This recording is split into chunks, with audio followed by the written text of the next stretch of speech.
Have you ever been there? A friend, a family member, they're really struggling, and you want to help, but you have no idea what to say or do. Well, today we're going to build a blueprint for exactly that. We're going to use the core skills from counseling to build a powerful way of thinking about what it really means to help someone. To really set the stage, the material for this explainer kicks off with this line from a poet, and it just perfectly captures that feeling, doesn't it? That journey into those difficult, confusing, kind of dark inner worlds where people can get so lost. And that's really the big question, isn't it? When someone's lost down there, how do we actually help them? Because it's not about just throwing them a rope or shouting directions. True helping is something way more skillful, and honestly, a lot more profound. So to wrap our heads around all this, we're going to use this brilliant metaphor, the counseling house. I want you to think of it like a full-on architectural plan for the entire helping process, from the ground up. Okay, so here's our game plan. We're going to explore this counseling house piece by piece.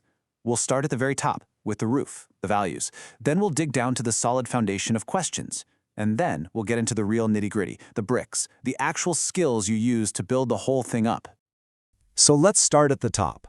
Every good house, it needs a solid roof to protect everything inside from the wind and the rain. In counseling, that roof is a set of core values. And believe me, without this protective covering, the whole thing just falls apart. The four main beams holding up this roof are respect, genuineness, empowerment, and of course, confidentiality. But these aren't just fuzzy ideas, they're actions. Take empowerment. This is huge. It means your job isn't to rescue someone. Your job is to help them find their own strength to solve their own problems. It's a massive shift in thinking. And a huge part of that respect comes down to this idea, unconditional positive regard. It's a fancy term, but all it really means is creating a space where someone feels completely safe to be themselves without any fear of being judged. It is the absolute bedrock of trust. Okay, so we've got our protective roof of values. Now, what's this whole house sitting on? Well, the foundation of the counseling house is built on 4 simple but incredibly powerful questions that give the whole process direction.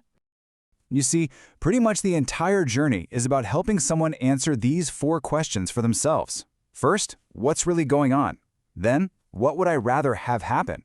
Third, okay, what's the plan to get there? And finally, how do I actually do it? This structure is what keeps the conversation from just spinning in circles. All right, the roof is on, the foundation is poured, now it's time to build the walls. And these walls, they're built brick by brick with real, tangible communication skills. These are the tools you use moment to moment to help someone move through that 4-question journey. But wait a second. Before we can start laying good bricks, we have to clear away the rubble. And most of us, myself included, fall into these common listening traps. We judge what they're saying. Or, and this is a big one, we're busy planning our brilliant response while they're still talking. Or we offer sympathy, like, oh, you poor thing, which actually creates distance instead of empathy, which builds connection. Just noticing you do this is half the battle. Okay, so what's the most important brick in the entire wall? It's empathy. And here's the cool part. There's a wonderfully simple formula to practice it. It goes like this. You feel, you name the emotion, because you link it to what happened. That simple sentence is magic. It shows you're not just hearing words, you're actually trying to see the world through their eyes. Okay, now this is where things get really interesting. Basic empathy is like reflecting what's right there on the surface. But advanced empathy, that's a huge leap. It's about listening for the story behind the story. You start noticing patterns, right? Like, hey, this theme of feeling overlooked, that came up when you talked about work, but also when you mentioned your family. You're connecting dots they might not even see themselves. Now for another one of those next-level skills. And honestly, this one can feel a little bit scary at first. It's called immediacy. And it's just the skill of talking about what's happening in the relationship between the two of you right here, right now. So, here's a question. You know that feeling when a conversation just stalls? Or there's this weird tension in the air that nobody's talking about? What do? How do you bring that up without making everything 1,000 times more awkward? Well, this is a perfect example of how you do it. See how it starts with I feel? The helper isn't saying you're making us stuck. They're saying, I feel we're stuck. It's not an accusation, it's an observation. It's collaborative. And this one skill can totally unblock a conversation and rebuild trust in seconds. So, the house is built. But a house isn't just walls and a roof, is it? You need the stuff that makes it actually work.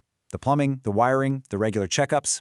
In counseling, these are the professional practices that keep the whole process safe and effective for everybody. A really good helper knows their limits. And a huge part of being a professional is knowing when a person's needs are beyond what you can offer. This isn't failing. The source material has this beautiful phrase for it. It's not passing the buck, it's co-opting other experts to extend the family of caring professionals. I love that. Then you've got the behind-the-scenes work that is absolutely essential. Keeping good records. This isn't just about legal stuff. It's about honoring the person's story, tracking their journey, noticing the patterns over time, and making sure every conversation builds on the last one. And finally, and this one is so important, no helper should ever work in a vacuum. Helpers need help too. That's what supervision is. It's a dedicated space for the counselor to get support, to sharpen their skills, and just to process the emotional weight of this work so they can keep showing up at their best. And there you have it. Our counseling house is built. We've got the protective roof of values, the solid foundation of questions, walls built with the bricks of real communication skills, and it's all supported by solid professional practices. So if you take one thing away from this whole blueprint, let it be this. All these parts work together. Your values are your compass, the questions are your map, the skills are your tools, and the goal, woven through every single part of this house, is always, always to empower the other person, to help them find their own way. So I want to leave you with a final thought. This house isn't just for therapists. Think about just one of these bricks, maybe that basic empathy formula, or just trying not to rehearse your answer while someone else is talking. How could using just one of these, just once today, totally change a conversation and build a stronger connection with someone you care about?